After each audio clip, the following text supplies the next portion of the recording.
தெற்கிலும் மிகவும் அதிகமாக මෙතෙක් මෙරට පාලනය කරපු සියලු කණ්ඩායම් இதுவரை இந்த நாட்டை ஆட்சி செய்த பல வகையான மக்கள் එක වේදිකාවකට එමින් තිබෙනවා.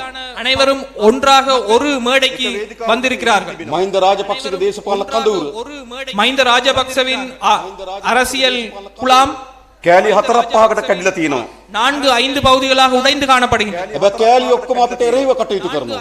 ஆனால் அந்த குலாம்கள் எல்லாம் எங்களுக்கு எதிராக செயற்படுகின்றது. රනිල් වික්‍රමසිංහගේ එක්සත් ජාතික පක්ෂය ரணில் விக்ரமசிங்கவின் ஐக்கிய தேசிய கட்சி ප්‍රධාන කෑලි දෙකකට කැඩිලා තියෙනවා. 2 பிரதான துண்டங்களாக உடைந்திருக்கின்றது. දෙකම අපිට එරෙහිව කටයුතු කරනවා. அந்த 2 நமக்கு எதிராகவே செயற்படுகின்றது. මෛත්‍රීපාල සිරිසේනගේ ශ්‍රී ලංකා නිදහස් පක්ෂය மைத்ரிபால சிறிசேனவின் இலங்கை சுதந்திர கட்சி කැඩිච්ච කෑලි ගැන හොයාගන්න බැරි තරමට කැඩිලා තියෙනවා. இலங்கை சுதந்திர கட்சி உடைந்த துண்டுகளை எண்ணி பார்க்க முடியாத அளவு துண்டு துண்டாக உடைந்துள்ளது. ඒ ඔක්කොම අපිට එරෙහිව කටයුතු කරනවා. அவை அனைத்தும் எங்களுக்கு எதிராகவே செயற்படுகின்றன. දකුණේ දේශපාලන මොකක්ද අද? இன்று தெற்கில் அரசியல் எப்படியானது? අපේ රට විනාශ කරපු எங்களுடைய நாட்டை அழிவு பாதைக்கு இட்டுச் சென்ற අපේ රට යුද්ධ ඇති කරපු எங்கள் நாட்டில் யுத்தத்தை உருவாக்கிய අපේ රටේ ආර්ථිකය කඩාවට්ටපු எங்கள் நாட்டின் பொருளாதாரத்தை வீழ்த்திய අපේ රට ජාතික සම්පත් විකුණපු எங்கள் நாட்டின் தேசிய சொத்துக்களை விற்பனை செய்த අපේ රට විශාල ණය බරක හිර කරපු எங்கள் நாட்டை மாபெரும் கடன் சுமைக்குள் தள்ளிய අපේ දරුවන්ගේ අනාගතය නැති කරපු எங்கள் குழந்தைகளின் எதிர்காலத்தை இல்லாதொழித்த තරුණ තරුණියන්ට රට හැර යාම හැර වෙන විකල්පයක් ඉතුරු නොකරපු இளைஞர்களுக்கு இந்த நாட்டை விட்டு தப்பிச் செல்வதை தவிர வேறு எதையும் ඒ ඔක්කොම இந்த நாட்டை விட்டு மிச்சப்படுத்தாத එක වේදිකාවකට එනවා. அவர்கள் அனைவரும் ஒரே மேடைக்கு வந்திருக்கிறார்கள். කාට විරුද්ධවද? யாருக்கு எதிராக? ගොඩනැගෙමින් තිබෙන මහජන ව්‍යාපාරයට එරෙහිව. எழுந்து வருகின்ற இந்த மாபெரும் மக்கள் சக்திக்கு எதிராக, ජාතික ජන බලවේගයට එරෙහිව. இந்த தேசிய மக்கள் சக்திக்கு எதிராக මොකද්ද මේ සිද්ධ වෙමින් තිබෙන ලංකාවේ? என்ன நடந்து கொண்டிருக்கின்றது இன்று இலங்கையில்? විවිධ කඳවුරු ලංකාවේ. பல்வேறு வகையான විවිධ මතවාද பல்வேறு வகையான கருத்துக்கள், විවිධ බෙදීම් பல்வேறு வகையான பிளவுகள், සියල්ල අත්තරලා அவை அனைத்தையும் அவர்கள் புறம் தள்ளி ප්‍රධාන කේන්ද්‍ර දෙකකට 2 முக்கியமான கேந்திரங்களாக, ප්‍රධාන කඳවුරු දෙකකට 2 முக்கியமான அணிகளாக අපේ රටේ දේශපාලන ද්‍රවීකරණය වෙමින් තිබෙනවා. எங்களுடைய நாட்டின் அரசியல் துருவப்படுத்தப்படுகின்றது. ඉතාමත් පැහැදිලි බෙදීම් දෙකක් ගොඩනැගෙමින් තිබෙනවා. மிகவும் தெளிவான 2 துருவங்கள் இங்கு காணப்படுகின்றன. මොකද්ද මේ බෙදීම් දෙක? அந்த 2 துருவங்களும் என்ன? අපේ රට විනාශයට පත් කරන ප්‍රභූ තන්ත්‍රයක්. எங்கள் நாட்டை அழிவு பாதைக்கு இட்டுச் சென்ற மேட்டுக்குடி அரசியல், පොදු ජනයාගේ දේශපාලන නියෝජනය කරන ජාතික ජන බලවේගයක්. பொதுமக்களின் அரசியலை பிரதிநிதித்துவப்படுத்தும் தேசிய மக்கள் சக்தி. මේක තමයි දකුණේ දේශපාලන බෙදීම. இதுதான் தெற்கில் இருக்கக்கூடிய அரசியல் பிளவு. උතුරේ මොකද්ද සිද්ධ වෙමින් තිබෙන්නේ? வடக்கில் என்ன நடந்து கொண்டிருக்கின்றது? උතුරට මොන වගේ බෙදීමක්ද තිබෙන්නේ? வடக்கில் எவ்வாறான ஒரு துருவ பிளவு இருக்கின்றது? උතුරේ දේශපාලන දකුණට එරෙහි විය යුතුද? வடக்கின் அரசியல் தெற்குக்கு எதிரானதாகவா இருக்க வேண்டும்? දකුණේ දේශපාලන උතුරට එරෙහි විය යුතුද? தெற்கின் அரசியல் வடக்குக்கு எதிரானதாகவா இருக்க வேண்டும்? එහෙම බෙදුම් රේඛාවක් අපිට අවශ්‍යද? அப்படியான பிளவு எங்களுக்கு தேவையா? නැහැ. இல்லை. ඒක ඒගොල්ලෝ අපිව බෙදපු බෙදුම් රේඛාව. அது அவர்கள் எங்களை பிரித்த பிளவு. ඒක ඇත්ත බෙදුම් රේඛාව නෙවෙයි. அது உண்மையான பிளவு அல்ல. අපිට තියෙනවද දෙමළ සිංහල කියලා බෙදීම? எங்களிடையில் தமிழ் சிங்களம் என்ற பிளவு காணப்படுகின்றதா? අපිට තියෙනවද මුස්ලිම් සිංහල කියලා බෙදීමක්? எங்களிடையில் முஸ்லிம் சிங்களம் என்ற பிளவு காணப்படுகின்றதா? ඒගොල්ලෝ අපිව බෙදුව විදිය එක. அவர்கள் எங்களை பிரித்த விதம்தான் அது. ඒක ඇත්ත බෙදීම නෙවෙයි. அது உண்மையான பிளவு அல்ல. ඒක ඒගොල්ලෝ අපිව බෙදපු විදිය. அது அவர்கள் எங்களை பிரித்த விதம். ඒගොල්ලෝ දේශපාලනයෙන් කරපු විනාශය. அவர்களுடைய அரசியல் எங்களை விட்டு சென்ற அழிவு அது. එනිසා අපි ඔබ හම්බෙන්න ආවේ. அதனால் நாங்கள் உங்களை சந்திக்க வந்தது අපිට ඡන්ද ඉල්ලන්න නෙවෙයි.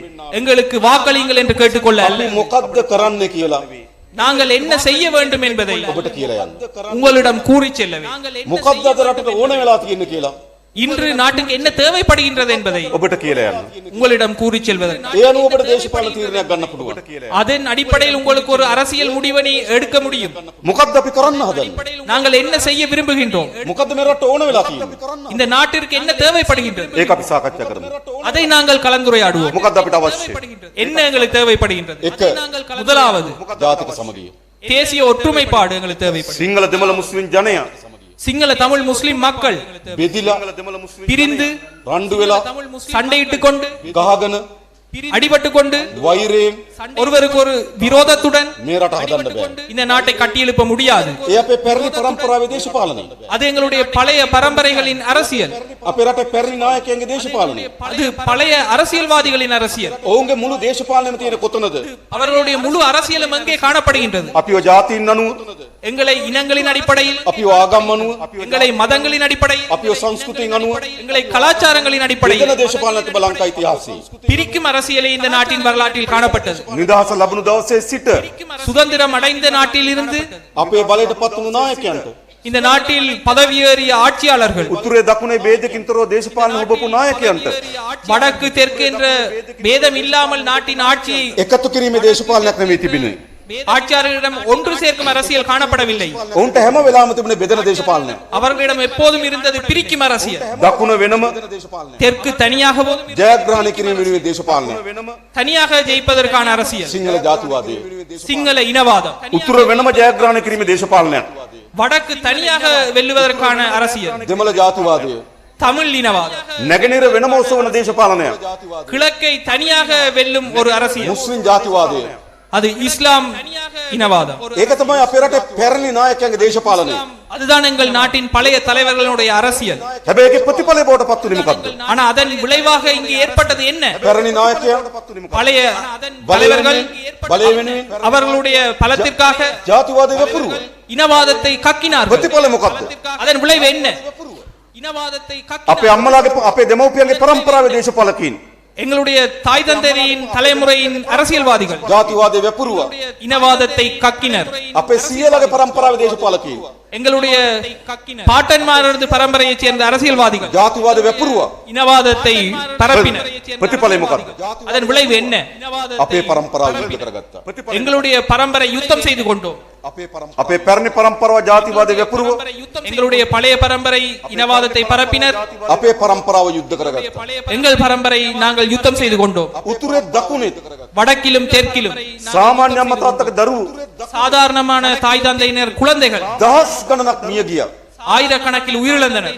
අදත් උතුරේ අම්මා இன்றும் வடக்கில் இருக்கும் தாய், පාර්ලිමේන්තුව ගාව පිහිටා තිබෙන රණවිරු ස්මාරකයේ பாராளுமன்றத்தில் இருக்கக்கூடிய ராணுவத்தினரின் நினைவு சின்னத்தில் තමන්ගේ දරුවාගේ නමට ඇඟිල්ල තියලා කඳුළු පෙර පෙර ඉන්න ඡායාරූප நினைவு තිබෙනවා. சின்னத்தில் தனது குழந்தையின் பேரின் அருகே விரலை நீட்டிக்கொண்டு அழுது கண்ணீர் வடிக்கும் படம் இருக்கின்றது. උතුරේ අම්මා வடக்கின் தாய் තමන්ගේ අහිමි වූ අතුරුදහන් වූ දරුවාගේ ඡායාරූපය තියාගෙන පාරේ අඬා වැටෙනවා. தனது காணாமல் போன மகனின் புகைப்படத்தை கையில் வைத்துக் கொண்டு අපේ අතීත පරම්පරාව ජාතිවාදය වැපරුවා. வீதியில் கண்ணீர் சிந்தினார். எங்களுடைய பழைய பரம்பரை இனவாதத்தை பரப்பியது. අපේ පරම්පරාවෙහි ගොදුරු බවට පත් වුණා. எங்களுடைய பரம்பரை அதன் பிரதிபலனை அனுபவித்தோம். මේ උතුර இந்த வடக்கு அதன் 30 අවුරුදු යුද්ධයකට යටත් වෙලා තිබුණා. 30 வருட யுத்தத்தினால் பாதிக்கப்பட்டது. හමුදාවන් සහ සන්නද්ධ කණ්ඩායම් අතර ගැටුම්, ராணுவம் மற்றும் ஆயுதம் ஏந்திய குழுக்களுக்கு இடையிலான மோதல்கள், සන්නද්ධ කණ්ඩායම් අතර ගැටුම්, ஆயுதம் ஏந்திய குழுக்களுக்கும் ஆயுதம் ஏந்திய குழுக்களுக்கும் இடையிலான மோதல்கள், ඉන්දියන් නමුදාව ආවට පසු ඇති වූ ගැටුම්, இந்திய ராணுவ வந்ததற்கு பின்னாக ஏற்பட்ட මේ மோதல்கள், අතින් නොනවතින අවුරුදු 30ක යුද්ධයක් තිබුණා. இவ்வாறு இடைவிடாத 30 வருட யுத்தம் இங்கு ඒ நடைபெற்றது. යුද්ධයේ විශාලතම වින්දිතයන් බවට පත් වුණු උතුරේ ජනතාව. அதில் மிகவும் அதிக அளவில் பாதிக்கப்பட்டது வடபகுதி மக்கள். ස්වාමියන් අහිමි වූ බිරින්දෑවරු, கணவனை இழந்த மனைவிமார், දෙමව්පියන් අහිමි වූ දරුවන්, பெற்றோரை இழந்த குழந்தைகள், දරුවන් අහිමි වූ දෙමව්පියන් குழந்தைகளை இழந்த பெற்றோர் ඇති වෙනකන් උතුරේ දකුණේ බිහි වෙලා තිබෙනවා. தேவையான அளவு வடக்கிலும் தெற்கிலும் உருவாகினார்கள். ඒක තමයි පැරණි දේශපාලනය. அதுதான் இந்த பரலிய அரசியல். අපිට ඉදිරියටත් ඒ දේශපාලනය අවශ්‍යද? இன்னும் எதிர்காலத்திற்கும் இந்த அரசியல் தேவையா? අපි හැමදෙනාම නැවත හිතන්න. நாங்கள் அனைவரும் இதை ஆழமாக சிந்திக்க வேண்டும். ඔබ ගුරුවරුන්, நீங்கள் ஆசிரியர்கள், අනාගත පරම්පරාවට අධ්‍යාපන ලබා දෙන අය, எதிர்கால சந்ததியினருக்கு கல்வியை பெற்றுக் கொடுப்பவர்கள், අනාගත පරම්පරාවේ எதிர்கால ආකල්ප නිර්මාණය කරන අය, எதிர்கால சந்ததியின் சிந்தனையை உருவாக்குபவர்கள், අනාගත පරම්පරාවට පාර පෙන්වන අය, எதிர்கால சந்ததியினருக்கான வழிகாட்டியினர். අපි හැමදෙනාම අපේ හෘද සාක්ෂියෙන් විමසමු. நாங்கள் அனைவரும் எங்களது மனசாட்சியை தட்டி கேட்போம். අපිට අවශ්‍ය ජාතිවාදී දේශපාලනය. எங்களுக்கு இந்த இனவாத அரசியல் தேவையா? අපිට අවශ්‍ය දෙකිනෙක එනකොට ගන්න දේශපාලනය. நாங்கள் ஒருவரை ஒருவர் சண்டையிடும் அரசியல் எங்களுக்கு இன்னும் தேவையா? අපේ පරම්පරාව යුද්ධ කරගත්තා. எங்களுடைய பரம்பரை நாங்கள் யுத்தம் செய்து கொண்டோம். අපිට අවශ්‍යද අපේ දරුවන්ගේ පරම්පරාව යුද්ධ කරගන්න රටක්? எங்களுக்கு வேண்டுமா எங்களுடைய குழந்தைகளின் பரம்பரையும் யுத்தம் செய்து கொள்ளக்கூடிய ஒரு தேசம் எங்களுக்கு வேண்டுமா? අන්නේ නව රට අපි නිර්මාණය කරන්න ඕන. ஆம், அவ்வாறான ஒரு புதியதொரு நாட்டை நாங்கள் உருவாக்க வேண்டும். ජාතික ජනබලවේගය අපේ අපේක්ෂාව. தேசிய மக்கள் சக்தியாகிய எங்களுடைய எதிர்பார்ப்பு. අපේ පරම්පරාව යුද්ධ කරගත්තා. எங்களுடைய பரம்பரை யுத்தம் செய்து கொண்டாலும் අපේ දරුවන්ගේ පරම්පරාව යුද්ධ නොකරගන්න රටක් අපි හැදිය යුතුයි. எங்களுடைய குழந்தைகளின் பரம்பரை யுத்தம் செய்து கொள்ளாத ஒரு நாட்டை நாம் உருவாக்க வேண்டும். මොනවද මේ උත්තරේ නොඋනේ? இந்த வடக்கில் என்னதான் நடக்கவில்லை? 81 සංවර්ධ සභා මැතිවරණයේදී 81ஆம் ஆண்டு அபிவிருத்தி சபை தேர்தலில் යාපනයේ පුස්තකාලේ ගිනි තියලා දැම්මා. யாழ் நூலகம் தீக்கிரையாக்கப்பட்டது. රනිල් වික්‍රමසිංහගේ ආණ්ඩුව ரணில் விக்ரமசிங்கவின் அரசாங்கத்தில் 1983 කළු ජූලියක් නිර්මාණය කරා. 1983 கருப்பு ஜூலை உருவாக்கப்பட்டது. කොළඹ හරස් වීදි ගිනි තියලා විනාශ කරලා දැම්මා. கொழும்பு குறுக்கு தெரு வந்து தீக்கிரையாக்கப்பட்டது. යුද ගැටුමක් නිර්මාණය කරා. யுத்தம் இங்கு உருவாக்கப்பட்டது. උතුරේ අම්මා வடக்கில் இருக்கக்கூடிய தாய் තමන්ගේ කුසින් වදපු දරුව தன்னுடைய வயிற்றில் பெற்றெடுத்த குழந்தையை බෝම්බ බැඳගත්තු මරාගෙන මරන බෝම්බකරුවෙක් නිර්මාණය වුණා. தற்கொலை குண்டுதாரியாக மாற இடமளித்தார். නතර කරන්න ඕනේ දෙකේ. அதை நாங்கள் தடுத்து நிறுத்த வேண்டாமா? අපි ඔබට යෝජනා කරන්න ආවේ. நாங்கள் உங்களுக்கு கூற வந்தது බුදු ඡන්දයක් පිළිබඳ කතාවක් නෙවෙයි. வெறுமனே ஒரு தேர்தலை பற்றி பேசுவதற்காக அல்ல, මේ ජාතිවාදී පරාද කරමින් இந்த இனவாதத்தை தோற்கடிப்பதற்காக ජාතික සමගිය සඳහා නව දේශපාලනයකට අපි ප්‍රතිෂ්ඨ වෙමු. தேசிய ஒருமைப்பாட்டை முன்னிறுத்தும் ஒரு புதிய அரசியலை நாம் உருவாக்க வேண்டும் ඒ වෙනුවෙන් என்பதற்காக, ඔබ කතා කරන්න. அது தொடர்பாக பேசுவதற்காக, ඒ වෙනුවෙන් ඔබ හඳුනා ගන්න. அதற்காக நீங்கள் குரல் எழுப்புங்கள். එහෙම දේශපාලනයක් අපිට අවශ්‍යයි. அப்படியான ஒரு அரசியலுக்கு කොහොමද தேவைப்படுகிறது. අපි ඇති කළ හැකි වන්නේ? அதை நாங்கள் எவ்வாறு உருவாக்க முடியும்? අපි පිළිගත යුතුයි. நாங்கள் ஒன்றை ஏற்றுக்கொள்ள வேண்டும். දෙමළ භාෂාව කතා කරන ඔබට தமிழ் மொழியை பேசும் உங்களுக்கு ඔබටම අනන්‍ය ප්‍රශ්න තිබෙන බව අපි පිළිගන්නවා. உங்களுக்கே சுவிசேஷமான பிரச்சனைகள் பல இருக்கின்றன. ඔබට ඔබගේ භාෂාවෙන්